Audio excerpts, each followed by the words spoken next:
अस्सलाम वालेकुम first year बेटे। Open your biology book, page number 221 अपनी बुक का ओपन करें आप लोग। आज बेटे जो टॉपिक हम स्टार्ट करेंगे that is topic 10.2 transport of gases. अभी तक हमने क्या पढ़ लिया? हमने पूरा जो ह्यूमन का रिस्पायरेटरी सिस्टम है उसमें कौन कौन से ऑर्गन इन्वॉल्व हैं, हर ऑर्गन का क्या स्ट्रक्चर है, उसका क्या फंक्शन है, वो सारा कुछ हमने वन बाय वन डिटेल से पढ़ा। उसके बाद बेटे हमने टॉपिक पढ़ा ब्रीदिंग का कि व्हाट इज़ ब्रीदिंग, ठीक है। और ब्रीदिंग में कौन कौन से फेजेस इन्वॉल्व हैं, ब्रीदिंग किस तरह से होती है, किस तरह से गैस जो है वो इन होती है बॉडी के अंदर और किस तरह से गैस जो है वो बॉडी से आउट होती है। आज जो टॉपिक हम स्टार्ट करेंगे that is transport of gases. Gases की ट्रांसपोर्टेशन यानी कि ऑक्सीजन का आना, कार्बन डाइऑक्साइड का बाहर निकलना, ये किस तरह से हो रहा है, ये सारा कुछ आज के टॉपिक में मैं आपको डिटेल से पढ़ाऊंगी। तो let's start with the reading, then इंशाल्लाह साथ साथ इसको हम लोग पढ़ते जाएंगे, मैं एक्सप्लेन करती जाऊंगी। Topic 10.2 transport of gases. The process known as gas transport is an essential component of respiration. Oxygen is transported from lungs to all tissue, and at the same time, carbon dioxide is transported from tissue to lungs. The following is a brief description of mechanism by which gases are transported in human body. वो process बेटे basically जिसमें क्या है कि gases का, जितनी gases हैं mainly यहाँ पे दो गैसेस हैं ना, कौन कौन सी, एक है ऑक्सीजन और एक है कार्बन डाइऑक्साइड।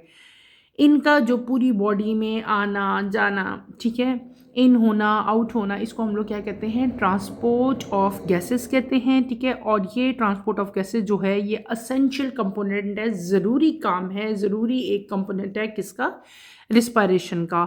ऑक्सीजन जो है वो लंग्स से पूरी बॉडी के टिश्यूज़ में जो है वो डिस्ट्रीब्यूट हो रही है, ट्रांसपोर्ट हो रही है। At the same time carbon dioxide जो है वो भी ट्रांसपोर्ट हो रही है फ्रॉम टिश्यू टू लंग्स। देखो एक ही साथ दोनों काम हो रहे हैं लेकिन कामों में डिफरेंस है।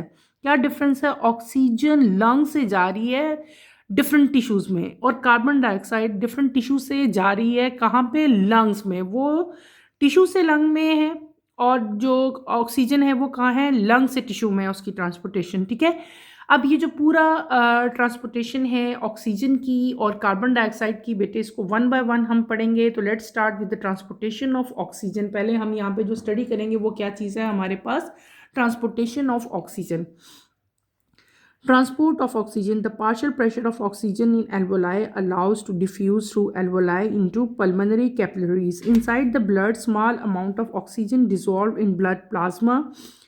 Blood plasma can dissolve a maximum of only about 3 ml oxygen per liter. Yet whole blood carries almost 200 ml oxygen per liter. The reason is that most of the oxygen is not dissolved in blood plasms, but is bounded to molecule of hemoglobin inside the red blood cells. The partial pressure of oxygen in alveoli at C is approximately 105 mmHg, ठीक है, ये pressure का बेटे unit है, which is less than the partial pressure of oxygen in the atmosphere. So, about 97% of the hemoglobin within red blood cells combine with oxygen and becomes oxyhemoglobin. This molecule has a bright red tomato juice color. As the blood travels through the blood capillaries, some of the oxyhemoglobin releases oxygen and become a dark red color deoxyhemoglobin. Consequently, when blood leaves the tissue in the vein, it has a low pressure of oxygen 40 mmHg. Here 75% of hemoglobin is saturated in the form of oxyhemoglobin. It means that 22%, 97 minus 75% of the hemoglobin has released its oxygen to tissue, leaving 78% oxyhemoglobin in the blood as a reserve. This large reserve of oxygen enables the blood to fulfill the body oxygen need during exercise as well as at rest. Topic थोड़ा सा lengthy था लेकिन easy है, अभी मैं आपको इसको explain करती हूँ। हमने क्या पढ़ लिया बेटे, हमने पढ़ा यहाँ पे जो चीज़ मेन नोटिसेबल पढ़े हैं हम पढ़े हैं यहाँ पे ट्रांसपोर्टेशन। किस चीज़ की ट्रांसपोर्टेशन बेटे? Transportation of gases. दो तरह की गैसेस हैं जो ह्यूमन बॉडी में ट्रांसपोर्ट हो रही हैं, एक है ऑक्सीजन और एक है कार्बन डाइऑक्साइड। पहले बात कर रहे हैं हम लोग किसकी, ऑक्सीजन की, ठीक है। पार्शियल प्रेशर ऑक्सीजन का किसके अंदर, एल्वोलाई के अंदर। अगर आपको याद हो, हमने लंग्स में एक स्ट्रक्चर पढ़ा था, जब ब्रोंकस जो है वो डिवाइड होता रहता है अगेन एंड अगेन, तो एंड पे जो स्ट्रक्चर ब्रोंकस के बार बार डिवाइड होने से जो हमारे पास स्ट्रक्चर आता था, that is known as alveoli. अब ये एल्वोलाई के अंदर फंक्शन हो रहा है, जो मैं आपको भी बता रही हूँ कि पार्शियल प्रेशर जो ऑक्सीजन का है बेटे एल्वोलाई के अंदर, वहाँ पे एल्वोलाई के अंदर बात हो रही है कि जो ऑक्सीजन का पार्शियल प्रेशर होता है बेटे एल्वोलाई के अंदर, ठीक है, वो कितना होता है, अप्रॉक्सीमेटली 105 mmHg। इसको अंडरलाइन करो, ठीक है। क्या मैंने आपको बता दिया कि partial pressure of oxygen alveoli, ठीक है, ये यहाँ पे नहीं लिखा हुआ है, मैं आपको बता रही हूँ कि एल्वोलाई के अंदर जो पार्शियल प्रेशर है वो ऑक्सीजन का वो कितना होता है, 105 mmHg होता है, ठीक है। और ये पार्शियल प्रेशर जो लंग्स के अंदर पार्शियल प्रेशर है ऑक्सीजन का बेटे, ये एटमॉस्फेरिक जो प्रेशर है ऑक्सीजन का, उससे जो है ये क्या होता है, लेस होता है। हर बात को आपने नोट करना है, गौर करना है, तभी आपको समझ आएगी और इसकी क्लियरली आपको पता चल जाएगा। मैंने आपको क्या बताया कि बेटे जो ऑक्सीजन का पार्शियल प्रेशर है एल्वोलाई के अंदर वो कितना है, 105 mmHg, ठीक है। ये बात पहले आपने याद रखनी है। पार्शियल प्रेशर ऑक्सीजन का एल्वोलाई के अंदर क्या उसका फंक्शन क्या है कि वो अलाउ करता है कि वो डिफ्यूज़ हो इनटू पल्मोनरी कैपिलरीज। जो एल्वोलाई के अंदर उसका प्रेशर है उसकी वजह से वो क्या करेगा, ऑक्सीजन गैस वो ब्लड के अंदर जो है वो क्या होगी, मिक्सअप होगी, डिफ्यूज़ होने की कोशिश करेगी इनसाइड द ब्लड। जब ब्लड के अंदर हम देखते हैं तो स्मॉल अमाउंट ऑफ ऑक्सीजन जो है वो ब्लड प्लाज्मा में मिक्सअप होगी। क्या होगी, स्मॉल अमाउंट ऑफ ऑक्सीजन जो है बेटे वो ब्लड प्लाज्मा में मिक्सअप होगी। ब्लड प्लाज्मा जो है वो maximum about 3 ml of oxygen पर लीटर, यानी कि अगर 1 लीटर ब्लड है तो उसमें 3 ml जो है ऑक्सीजन मैक्सिमम जो है उसके अंदर प्लाज्मा के अंदर डिजॉल्व हो सकती है। ब्लड प्लाज्मा जो है, हमने ब्लड डिटेल से हम आगे भी पढ़ेंगे, पहले भी आप 9th-10th में पढ़ के आए हो कि जो ब्लड प्लाज्मा है उसके अंदर मैक्सिमम का मतलब होता है कितना, कितनी हद तक, कितना ज़्यादा। तो ब्लड प्लाज्मा के अंदर मैक्सिमम 3 ml ऑक्सीजन पर लीटर, 1 लीटर के अंदर 3 ml, ठीक है, ये याद रखनी है, इसको अंडरलाइन करो।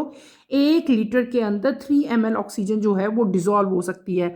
इसका मतलब हुआ कि हमारी बॉडी के अंदर जो पूरा ब्लड है, होल ब्लड जो हमारी बॉडी के अंदर इस टाइम मौजूद है, इसमें तकरीबन 200 ml ऑक्सीजन जो है पर लीटर इस टाइम जो है वो अब मतलब होती है पूरी बॉडी के अंदर, यानी कि जो होल ब्लड है हमारा पूरी बॉडी में जो डिस्ट्रीब्यूट हो रहा है उसके अंदर 200 ml ऑक्सीजन पर लीटर जो है वो मौजूद है। यही रीज़न है कि ज़्यादातर ऑक्सीजन जो है वो ब्लड प्लाज्मा में डिज़ोल्व नहीं होती, बल्कि वो एक स्पेशल टाइप ऑफ मॉलिक्यूल है उसके अंदर बाउंड हो जाती है। उस मॉलिक्यूल को हम लोग क्या कहते हैं, हीमोग्लोबिन कहते हैं। और हीमोग्लोबिन कहाँ प्रेजेंट होता है, it is present inside the red blood cells. Clear हो गया, हमने क्या चीज़ पढ़ी। अच्छा, मैं यहाँ पे आपको पॉइंट वाइज बताऊंगी ताकि आप लोगों को फर्दर क्लैरिटी आए और समझ आ जाए। देखो बेटे, हमने क्या पढ़ा, दोबारा से इतने छोटे से पैराग्राफ को मैं एक दफ़ा से दोबारा रिवाइज कर रही हूँ, दोबारा रिपीट कर रही हूँ मेन पॉइंट्स। हमने पढ़ा कि पार्शियल प्रेशर ऑक्सीजन का एल्वोलाई के अंदर अलाउ करता है कि ब्लड जो है वो डिफ्यूज़ हो सके, किसके अंदर, पल्मोनरी कैपिलरीज के अंदर, ठीक है। कौन सी कैपिलरीज यहाँ पे आएंगी, सबसे पहले हमने बात की इनटू पल्मोनरी कैपिलरीज, ठीक है। उसके बाद मैंने आपको क्या कहा कि ब्लड के अंदर स्मॉल अमाउंट ऑफ ऑक्सीजन जो है वो डिजॉल्व होती है इन द ब्लड प्लाज्मा, यानी कि ब्लड प्लाज्मा में ऑक्सीजन की बहुत ज़्यादा नहीं बल्कि स्मॉल अमाउंट जो है वो मिक्स होगी। ब्लड प्लाज्मा के अंदर कितना ऑक्सीजन होता है, मैंने अभी बताया था कि अगर आपके पास 1 लीटर यानी कि पर लीटर है, 1 लीटर ब्लड है तो उसमें अबाउट 3 ml ऑफ ऑक्सीजन जो है वो डिजॉल्व होगी, ठीक है। यहाँ पे लिखिए 3 ml ऑक्सीजन पर लीटर। इसका मतलब ये हुआ कि होल ब्लड जो एक बॉडी के अंदर प्रेजेंट है उसमें कितना ऑक्सीजन होगी, 200 ml ऑक्सीजन पर लीटर। इसको भी अंडरलाइन करो, यही रीज़न है बेटे, ये दिस इज़ द रीज़न। इसको भी आपने अंडरलाइन करना है, ये आपके ऑब्जेक्टिव में आ सकता है, शॉर्ट क्वेश्चन में आ सकता है कि रीज़न क्या है। यही रीज़न है कि ऑक्सीजन जो है वो ब्लड प्लाज्मा में ज़्यादातर oxygen, most of the oxygen की बात की है, थोड़ी अमाउंट तो होगी ना, लेकिन ज़्यादातर जो ऑक्सीजन है वो ब्लड प्लाज्मा में डिज़ोल्व नहीं होती, बल्कि वो एक मालिक्यूल के अंदर बाउंड हो जाती है। कौन सा मालिक्यूल? हीमोग्लोबिन का मालिक्यूल, जो कि रेड ब्लड सेल के अंदर प्रेजेंट होता है। ठीक है, उसके बाद अगला जो चीज़ हम पढ़ेंगे, अब हम पढ़ेंगे, पहले तो हमने पढ़ लिया ट्रांसपोर्ट ऑफ ऑक्सीजन, कि ऑक्सीजन जो है वो ब्लड में किस तरह से, ब्लड प्लाज्मा के अंदर उसकी कितनी परसेंटेज प्रेजेंट है। अब हमने बात करनी है partial pressure of oxygen in alveoli.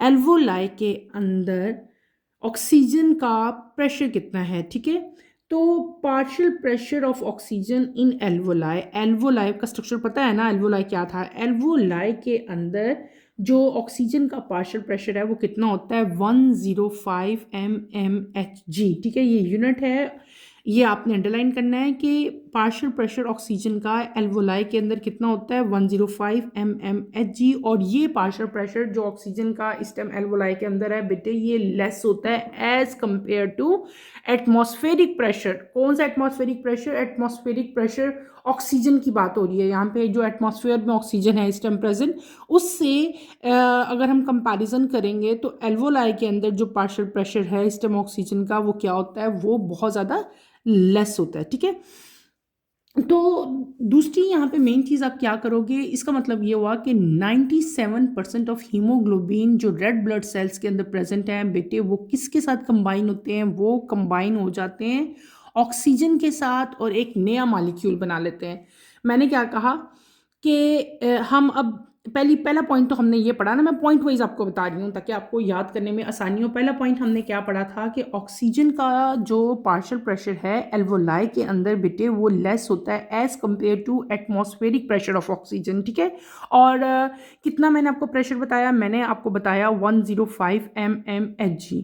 दूसरी बात मैंने यहाँ पे क्या बताई, इसका मतलब नेक्स्ट क्या आपको मैंने बात बताई थी कि 97% ऑफ हीमोग्लोबिन, ठीक है, जो रेड ब्लड सेल के अंदर प्रेजेंट है बेटे, वो कंबाइन करेगा किसके साथ? ऑक्सीजन के साथ। रेड ब्लड सेल्स का पता है ना, एक सेल्स हैं, रेड ब्लड सेल्स हैं, ब्लड को हम सेल्स में डिवाइड करते हैं, एक वाइट ब्लड सेल्स होते हैं, एक रेड ब्लड सेल्स होते हैं। रेड ब्लड सेल के अंदर क्या चीज़ प्रेजेंट होती है? हीमोग्लोबिन। हीमोग्लोबिन जो 97% ऑफ हीमोग्लोबिन है वो किसके साथ कंबाइन करेगी? वो कंबाइन करेगी ऑक्सीजन के साथ। किसके साथ कंबाइन करेगी? ऑक्सीजन के साथ कंबाइन करेगी। जब हीमोग्लोबिन और ऑक्सीजन आपस में कंबाइन होते हैं तो वो एक नया स्ट्रक्चर बनाते हैं, that is known as oxyhaemoglobin. आपकी बुक में लिखा हुआ है, इसको आप लोग अंडरलाइन कर लो। ठीक है, उन्होंने एक नया स्ट्रक्चर बना दिया, that is known as oxyhaemoglobin. और ये जो मॉलिक्यूल अब बनेगा, जो नया आपके पास बना है, ये ब्राइट रेड कलर का होता है और टोमेटो जूस कलर का होता है, यानी कि टोमेटो का जो जूस है ना, जिस कलर का ब्राइट रेड कलर है इसका, ऑक्सी हीमोग्लोबिन का। ठीक है, ये जैसे जैसे ब्लड जो है बेटे वो ट्रैवल करता है, ठीक है, as the blood travel through blood capillaries, तो कुछ हीमोग्लोबिन जो है उसमें से ऑक्सीजन रिलीज हो जाती है। ठीक है, मैंने क्या कहा कि जब हम तीसरा पॉइंट पढ़ रहे हैं, तीसरी बात मैं यहाँ पे आपको पॉइंट वाइज नोट करवा रही हूँ। तीसरी चीज़ हम क्या पढ़ रहे हैं कि जैसे जैसे ब्लड जो है वो ब्लड कैपिलरीज में से ट्रैवल करता जाता है, तो ऑक्सी हीमोग्लोबिन से थोड़ी थोड़ी ऑक्सीजन जो है, कुछ कुछ ऑक्सीजन जो है वो, यानी कि कम परसेंटेज है, वो क्या हो जाती है? वो रिलीज होना शुरू हो जाती है। जब वो हीमोग्लोबिन, जिस ऑक्सी हीमोग्लोबिन की हम बात करें, ऑक्सी हीमोग्लोबिन में से जब ऑक्सीजन रिलीज हो जाती है तो एक नया मॉलिक्यूल बन जाता है, जिसको हम लोग क्या कहते हैं? D oxy haemoglobin. क्या कहते हैं उसको? हम लोग डी ऑक्सी हीमोग्लोबिन कहते हैं। और डी ऑक्सी हीमोग्लोबिन का जो कलर है वो क्या होगा? डार्क रेड होगा। पहले हमने कलर पढ़ा था ऑक्सी हीमोग्लोबिन का, उसका कलर क्या था? Bright red. और इसका कलर क्या हो जाएगा? जब उसमें से ऑक्सीजन निकल जाएगी तो उसको हम लोग क्या कह देंगे? डी ऑक्सी हीमोग्लोबिन, और उसका कलर क्या हो जाएगा? डार्क रेड हो जाएगा। उसके बाद अगली चीज़ आपने यहाँ पे क्या याद रखनी है, फिर क्या होगा कि जब ब्लड लीव करता है टिश्यूज़ को इन द वेन, तो उसका पार्शियल प्रेशर, यानी कि ऑक्सीजन का पार्शियल प्रेशर यहाँ पे क्या हो जाएगा? लो हो जाएगा। इसका पार्शियल प्रेशर कितना हो जाएगा? 40 mmHg। ठीक है, इसको अंडरलाइन करो। मैंने आपको क्या कहा कि जब ब्लड जो है वो टिश्यूज़ को लीव करता है, ठीक है। तो उसका पार्शियल प्रेशर जो है ऑक्सीजन का वो क्या हो जाता है, जाहिर सी बात है उसमें से ऑक्सीजन निकल गई, हीमोग्लोबिन से डीऑक्सी हीमोग्लोबिन हो गए, तो ऑक्सीजन का पार्शियल प्रेशर क्या हो जाएगा, लो हो जाएगा। कितना हो जाएगा, वो हो जाएगा आपके पास 40 mmHg, ठीक है। इसको भी आपने अंडरलाइन करना है। और यहाँ पे बहुत सारे ऑब्जेक्टिव हैं, सबको मैं आपको अंडरलाइन करवाती हूँ। 75% ऑफ हीमोग्लोबिन जो है बेटे वो सैचुरेटेड होता है in the form of oxy haemoglobin, यानी कि अब आपको हीमोग्लोबिन की परसेंटेज बता रहे हैं कि कितनी में जो है वो ऑक्सीजन शामिल है और कितनी में जो है वो नहीं है। अगर हमने क्या बता दिया कि 75% ऑफ हीमोग्लोबिन 75% जो हीमोग्लोबिन की होती है बेटे वो सैचुरेटेड होता है in the form of oxy haemoglobin, ठीक है। यानी कि 75% हीमोग्लोबिन जो है वो प्रेजेंट होगा in the form of oxy haemoglobin. इसका मतलब है कि 22% ऑफ ऑक्सी हीमोग्लोबिन जो है उसमें, यानी कि देखो अगर 75 ये है तो 7 बाकी जो बच जाएगा उसका मतलब क्या होगा कि उसमें से जो है वो ऑक्सीजन रिलीज हो चुकी है, यही इसका मतलब हुआ ना। यहाँ पे लिखा भी हुआ देखो, it means that 22% of the oxyhemoglobin has released its oxygen to the tissue, leaving 78% oxyhemoglobin in the blood as a reserve। हमने पढ़ा था कि टोटल जो है कितना है, 97% हीमोग्लोबिन है। समझो इसको, इजी है, मुश्किल नहीं है बेटे, समझने की कोशिश करो। टोटल कितना हीमोग्लोबिन था, 97%, ठीक है। रेड ब्लड सेल के अंदर जो कंबाइन किया था किसके साथ, ऑक्सीजन के साथ। 97% हीमोग्लोबिन ऑक्सीजन के साथ कंबाइन किया था और क्या चीज़ बन गई थी, ऑक्सी हीमोग्लोबिन बन गया था। इसका मतलब ये हुआ कि 75% ऑफ हीमोग्लोबिन जो है वो सेचुरेटेड हो गया in the form of oxy haemoglobin. अच्छा, अब टोटल कितना था, 97%, और 75% क्या बन गया, ऑक्सी हीमोग्लोबिन बन गया। 97 में से 75 अगर आप माइनस करें तो बाकी क्या रह जाएगा, 22% रह जाएगा। ये जो 22% रह गया इसमें से क्या हुआ, ऑक्सीजन जो है निकल गई, जो हमने पहले बात की थी कि कुछ ऑक्सी हीमोग्लोबिन में से ऑक्सीजन रिलीज हो जाएगी, तो उसकी परसेंटेज क्या है, उसकी परसेंटेज 22% है। 22% जो आपके पास ऑक्सी हीमोग्लोबिन है उसमें से ऑक्सीजन जो है वो रिलीज हो जाती है। इसका मतलब हुआ कि अब टोटल जो परसेंटेज रहेगी ऑक्सी हीमोग्लोबिन की हमारे ब्लड के अंदर बेटे वो कितनी रहेगी, वो रहेगी 78%, ठीक है। और ये जो इतना बड़ा अब रिजर्व, यानी कि एक समझ लो सेविंग होगी हमारे पास, हमारी बॉडी के अंदर एक रिजर्व है किस चीज़ का, ऑक्सीजन का। ये ऑक्सीजन जो है हमारी बॉडी की यानी कि जो ऑक्सी हीमोग्लोबिन है जो ब्लड के अंदर ऑक्सीजन शामिल है, ये हमारी बॉडी की जो ऑक्सीजन की रिक्वायरमेंट है उसको क्या करती है, फुलफिल करती है।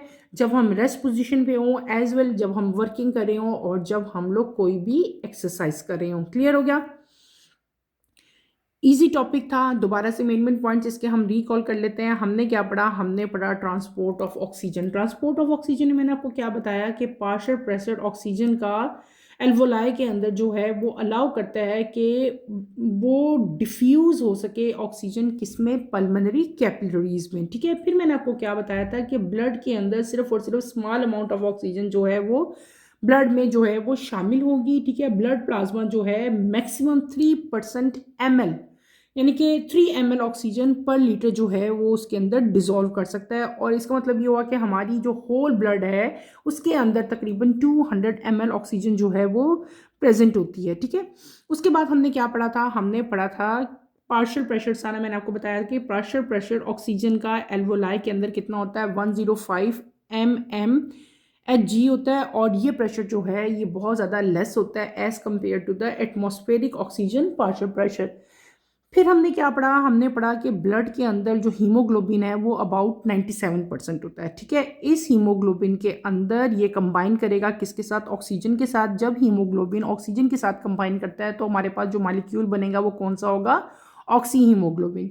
ऑक्सी हीमोग्लोबिन का जो कलर है वो क्या होता है, ब्राइट रेड होता है। कभी कभार जब ब्लड ट्रेवल हो रहा होता है थ्रू ब्लड कैपिलरीज तो कुछ अमाउंट ऑक्सीजन की जो है वो ऑक्सी हीमोग्लोबिन में से रिलीज हो जाती है। तो जब वो हीमोग्लोबिन जिसके अंदर से ऑक्सीजन रिलीज हो जाता है उसको हम लोग क्या कहते हैं, डी ऑक्सी हीमोग्लोबिन कहते हैं। और डी ऑक्सी हीमोग्लोबिन जो है वो डार्क रेड इन कलर होता है।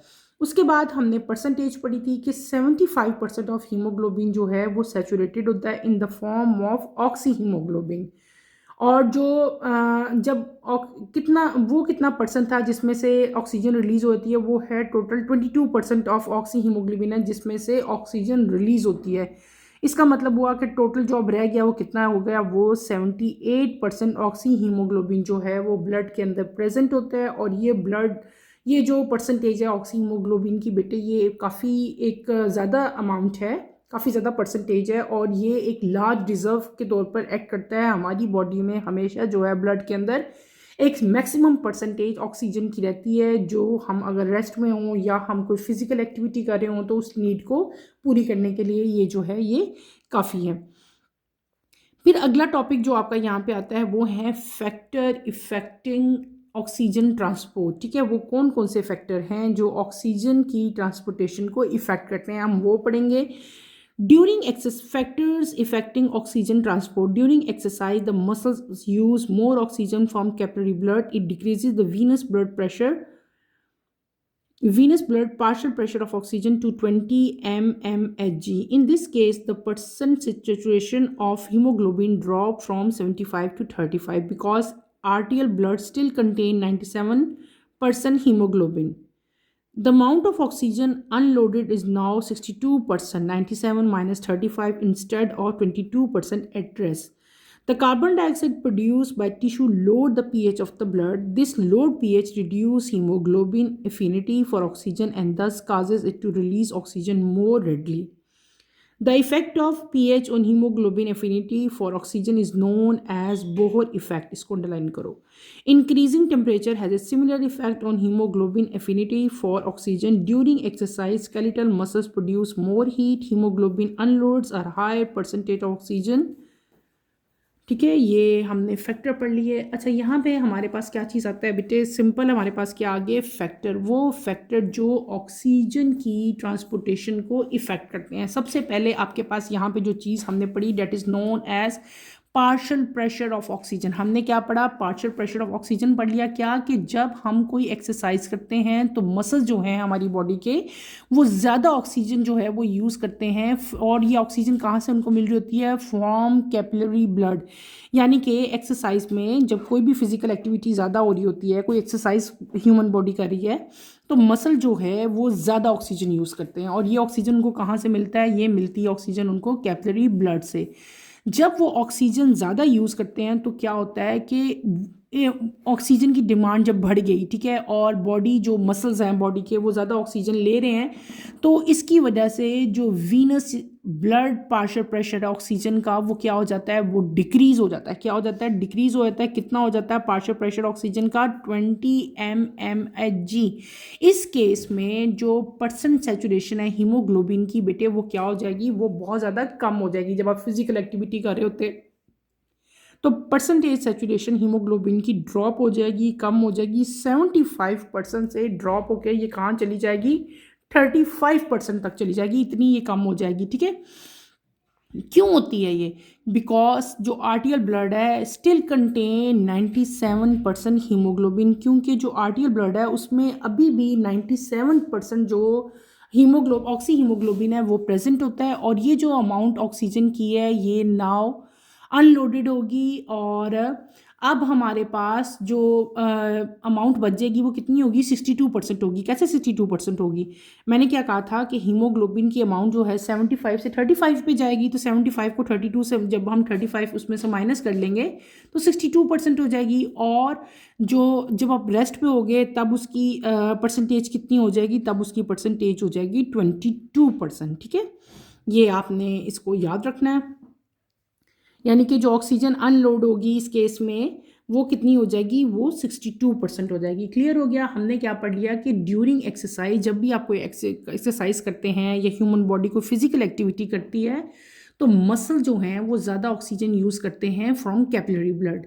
जब वो ज़्यादा ऑक्सीजन यूज़ करेंगे तो उसकी वजह से venous blood pressure of oxygen जो है बेटे वो क्या हो जाता है, डिक्रीज़ हो जाता है। और वो प्रेशर कितना हो जाता है, डैट गोज़ टू 20 mmHg। ठीक है, इस केस में जो परसेंट सेचुरेशन है हीमोग्लोबिन की बेटे वो क्या हो जाएगी, वो कम हो जाएगी, वो ड्रॉप कर जाएगी। कैसे ड्रॉप करेगी, पहले 75% ही अब कितनी हो जाएगी, ड्रॉप करके कम होके वो 35% हो जाएगी। ये बात हम कर रहे हैं जब कोई फिजिकल एक्टिविटी हो रही होती है, जब कोई एक्सरसाइज हो रही होती है, रनिंग हो रही होती है। ठीक है, इस केस में जो आर्टियल ब्लड है उसमें अभी भी ऑक्सी हीमोग्लोबिन की जो परसेंटेज है वो कितनी होती है, 97% होती है। ये अमाउंट ऑक्सीजन की जो है अब ये अनलोडेड होगी, यानी कि अनलोड हो जाएगी। पीछे की आपकी परसेंटेज जो है वो कम रह जाएगी, कितनी रह जाएगी, 62% रह जाएगी instead of 22% at rest. Clear है। दूसरा यहाँ पे जो फैक्टर है, पहला हमने क्या फैक्टर पढ़ लिया जो इफेक्ट कर रहा है। यहाँ पे जो पहला फैक्टर हमने पढ़ा वो कौन सा हो गया, वो हमारा हो गया पार्शियल प्रेशर ऑफ ऑक्सीजन। अब जो दूसरा फैक्टर हम पढ़ेंगे that is known as pH. ठीक है, तो कार्बन डाइऑक्साइड जो प्रोड्यूस हो रही है by different type of tissues, वो क्या करेगी, वो ब्लड की पीएच को क्या कर देती है, लो कर देती है। The carbon dioxide produce by tissue loss the pH of blood. इसके अलावा ये जो लो पीएच है ये रिड्यूस कर देगी बेटे हीमोग्लोबिन की एफिनिटी फॉर ऑक्सीजन। यानी कि जब पीएच कम हुई तो एफिनिटी क्या होती है, किसी भी चीज़ का किसी चीज़ के लिए एक मतलब जैसे हीमोग्लोबिन थी, हीमोग्लोबिन किसके साथ एडअप होती थी, और ऑक्सीजन के साथ, और क्या बनाती थी, ऑक्सी हीमोग्लोबिन बनाती थी। लेकिन जब टिश्यू का पीएच लो हो जाता है तो वो कैपेबिलिटी जो हीमोग्लोबिन की थी ऑक्सीजन के साथ कि वो दोनों मिक्सअप होके ऑक्सी हीमोग्लोबिन बनाएंगे, वो क्या हो जाती है, वो कम हो जाती है। ठीक है, इसकी वजह से ऑक्सीजन जो है वो ज़्यादा रिलीज होता है, मतलब उसमें से रिलीज होना शुरू हो जाता है। ऑक्सी हीमोग्लोबिन में से ऑक्सीजन जो है वो तेज़ी से रिलीज होना शुरू हो जाएगा। इन शॉर्ट आपने चीज़ क्या याद रखनी है कि जो कार्बन डाइऑक्साइड जब प्रोड्यूस होती है टिश्यू से तो वो क्या करेगी, वो ब्लड के पीएच को लो कर देगी, और ये पीएच जो है ये रिड्यूस कर देता है हीमोग्लोबिन की एफिनिटी किसके लिए, ऑक्सीजन के लिए। और इसकी वजह से क्या होगा कि ऑक्सीजन जो है वो तेज़ी से रिलीज होगी। ठीक है, क्लियर है। और फिर उसके बाद यहाँ पे एक और आपकी बुक में दिया हुआ है एक चीज़, इसको नाम कहते हैं बोहर इफेक्ट। इसको अंडरलाइन करो, व्हाट इज बोहर इफेक्ट। इसको आप सिंपल आप किस तरह से डिफाइन करोगे, the effect of pH on haemoglobin affinity for oxygen. यानी कि जो हीमोग्लोबिन की एफिनिटी थी, एफिनिटी उसकी क्या थी कि वो ब्लड के साथ ऑक्सीजन के साथ मिक्स होता था। ठीक है, हीमोग्लोबिन ऑक्सीजन के साथ मिक्सअप होता था और क्या चीज़ बनाता था, ऑक्सी हीमोग्लोबिन। ये उसकी एक एफिनिटी है। ठीक है, कि हीमोग्लोबिन किसके साथ मिक्स होता है, ब्लड के साथ। लेकिन जब आपकी पीएच डिक्रीज कर होती है तो इस पीएच की वजह से हीमोग्लोबिन की एफिनिटी जो ऑक्सीजन के साथ ही वो इफेक्ट हो जाती है। ठीक है, उसमें क्या आ जाता है, डिक्रीज आ जाता है। तो इस इफेक्ट को हम लोग क्या कहते हैं, बोहर इफेक्ट कहते हैं।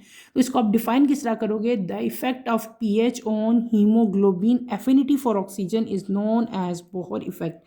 अंडरलाइन करें, ये आपका शॉर्ट क्वेश्चन आंसर सकता है। फिर उसके बाद लास्ट फैक्टर हम पढ़ेंगे टेम्परेचर। क्या पढ़ेंगे, लास्ट फैक्टर टेम्परेचर। टेम्परेचर में मैंने आपको क्या बताना है कि जब बॉडी का टेम्परेचर इंक्रीज होता है, यानी कि इंक्रीजिंग टेम्परेचर है similar effect on haemoglobin affinity for oxygen. उसका भी सिमिलर इफेक्ट है। जब टेम्परेचर ज़्यादा होता है तो जो हीमोग्लोबिन की एफिनिटी ऑक्सीजन के लिए वो उससे भी ज़्यादा इफेक्ट होती है। और जब हम कोई एक्सरसाइज करते हैं स्केलेटल मसल जो है वो ज़्यादा हीट प्रोड्यूस करते हैं। क्या होता है कि जब आप कोई एक्सरसाइज कर रहे हो, फिजिकल एक्टिविटी ज़्यादा आपकी स्ट्रांग हो, तो उस केस में हमारे स्केलेटल मसल क्या प्रोड्यूस करते हैं, हीट प्रोड्यूस करते हैं। जब हीट ज़्यादा प्रोड्यूस होती है, बॉडी का टेम्परेचर राइज हो जाता है, तो हीमोग्लोबिन जो है वो अनलोड करेगी हायर परसेंटेज ऑफ ऑक्सीजन, यानी कि ऑक्सी हीमोग्लोबिन जो है उसमें से ऑक्सीजन जो है उसका रिलीज बहुत तेज़ी से रिलीज होना शुरू हो जाती है। तो इसका मतलब ये हुआ कि पीएच ज़्यादा होगी तब भी ऑक्सीजन जो है रिलीज़ होगी। दूसरी चीज़ क्या है, जब टेम्परेचर राइज होगा तब भी ऑक्सीजन जो है वो रिलीज़ होना शुरू हो जाती है। ठीक है, तो हमने यहाँ पे 3 फैक्टर पढ़े जो ऑक्सीजन की ट्रांसपोर्ट को इफेक्ट करते हैं। कौन कौन से फैक्टर थे, पहले हमने पढ़ा पार्शियल प्रेशर ऑफ ऑक्सीजन, दूसरी चीज़ हमने क्या पढ़ी, पीएच पढ़ा, और तीसरा फैक्टर मैंने आपको क्या स्टडी यहाँ पे करवाया, तीसरा फैक्टर मैंने आपको बताया टेम्परेचर। क्लियर हो गया। यहाँ पे ये दो इन्फॉर्मेशन हैं, इनको भी हम कवर कर लेते हैं। The oxygen reserve also ensure that blood contain enough oxygen to maintain life for 4 to 5 minutes if breathing is interrupted और if the heart is stop pumping. Oxygen reserve यानी कि हर चीज़ का, जिस तरह हम लोग, अगर आपको याद हो अपनी डेली लाइफ में हम भी क्या करते हैं कि कुछ सेविंग कर लेते हैं कि खुदा ना खास्ता कोई मुश्किल वक्त आ गया, कोई प्रॉब्लम आई, तो हमारे पास इतनी सेविंग हो कि हम इजीली अपना टाइम जो है वो गुजार सकें। बिल्कुल इसी तरह हमारे ब्लड के अंदर भी ऑक्सीजन की एक एनफ अमाउंट जो है वो प्रेजेंट होती है, ठीक है। एक रिजर्व ऑक्सीजन का प्रेजेंट होता है कि कभी कभार अगर कोई प्रॉब्लम हो जाए लाइफ में, 4 to 5 मिनट जो है ब्रीदिंग जो है वो रुक जाए या किसी वजह से बहुत कम हो जाए, तो जो है या हार्ट जो है वो पंपिंग स्टॉप कर दे, तो हमारी बॉडी के अंदर ऑक्सीजन का थोड़ा बहुत रिजर्व जो है वो प्रेजेंट होता है, जिससे आपको आपकी जो लाइफ है उसको जो है वो सेव किया जा सकता है। यानी कि ये ऑक्सीजन लाइफ सेविंग के काम आती है, ठीक है। फिर यहाँ पे एक और इन्फॉर्मेशन लिखी हुई है, इसको बेटे कवर कर लेते हैं। Oxy haemoglobin is bright red but D oxy haemoglobin is dark red, but D oxy haemoglobin imparts a bluish tint to tissue. Because of these color changes, vessels that carry oxygenated bloods are always shown as with the bright red color, and vessels that carry oxygen depleted blood are indicated with the blue color. Oxy haemoglobin के बारे में आपको बताया है कि oxy haemoglobin जो है bright red in colour होता है, जबकि डी ऑक्सी हीमोग्लोबिन जो है उसका क्या कलर होता है, उसका कलर होता है डार्क रेड। अभी मैंने आपको बताया था वो हीमोग्लोबिन जिसके अंदर ऑक्सीजन शामिल होती है उसको हम लोग क्या कहते हैं, ऑक्सी हीमोग्लोबिन। और जब ऑक्सी हीमोग्लोबिन में से ऑक्सीजन निकल जाती है तो उसको हम लोग क्या कहते हैं, डी ऑक्सी हीमोग्लोबिन कहते हैं। ऑक्सी हीमोग्लोबिन जो है वो ब्राइट रेड इन कलर होता है, डी ऑक्सी हीमोग्लोबिन जो है वो डार्क रेड कलर में होगा। डी ऑक्सी हीमोग्लोबिन जब टिश्यूज़ में कभी कभार अगर उसको वेन में देखा जाए तो उसका कलर हमें जो है वो ब्लूइश भी नज़र आता है। क्यों कि आप और इनमें मेन डिफरेंस क्या है कि ये कलर चेंजेस होते हैं, ठीक है। ऑक्सीजन जब निकल जाती है तो ब्लड का कलर चेंज हो जाता है, ठीक है। ऑक्सीजनेटेड ब्लड जब भी देखेंगे, जब भी कहीं भी शो किया जाएगा तो उसका कलर जो है रेड होगा। और वो वेजल्स यानी कि हमारी बॉडी में ब्लड वेजल्स प्रेजेंट है ना, वेन्स भी हैं, आर्टरीज भी हैं, ऐसी हैं, तो वो वेजल्स जिनके अंदर ऑक्सीजनेटेड ब्लड होता है बेटे, वो कौन से कलर की होंगी, वो हमेशा रेड कलर में शो होंगी, ठीक है। और वो वेजल्स, वो ब्लड वेजल्स की बात हो रही है, वो ब्लड वेजल्स जिनके अंदर ऑक्सीजन डिप्लेटेड यानी कि डीऑक्सीजनेटेड ब्लड होगा, जिसमें ऑक्सीजन प्रेजेंट नहीं होती, तो वो किस कलर में इंडिकेट होंगी, वो होंगी ब्लू कलर में। यानी कि जो वेन्स हैं वो डीऑक्सीजनेटेड ब्लड कैरी करती हैं तो वो ब्लू इन कलर होती हैं, और जो आर्टरीज हैं वो ऑक्सीजनेटेड ब्लड कैरी करती हैं, वो कौन से कलर में होती हैं, रेड कलर में होती हैं। तो बेटे हमने आज जो है ट्रांसपोर्टेशन की चीज़ की, ऑक्सीजन की ट्रांसपोर्टेशन कंप्लीट कर ली। इंशाल्लाह कमिंग लेक्चर में मैं आपको ट्रांसपोर्ट ऑफ कार्बन डाइऑक्साइड जो है वो स्टडी करेंगे। कमिंग लेक्चर की नोटिफिकेशन के लिए आप चैनल को शेयर करो, लाइक करो और सब्सक्राइब करो। मुझे यहीं पे इजाज़त दो, इंशाल्लाह कमिंग लेक्चर में आपसे दोबारा मुलाकात होगी। टिल देन अल्लाह हाफिज़ फर्स्ट ईयर, टेक केयर बेटे, अपना ख्याल रखिएगा, अल्लाह हाफिज़।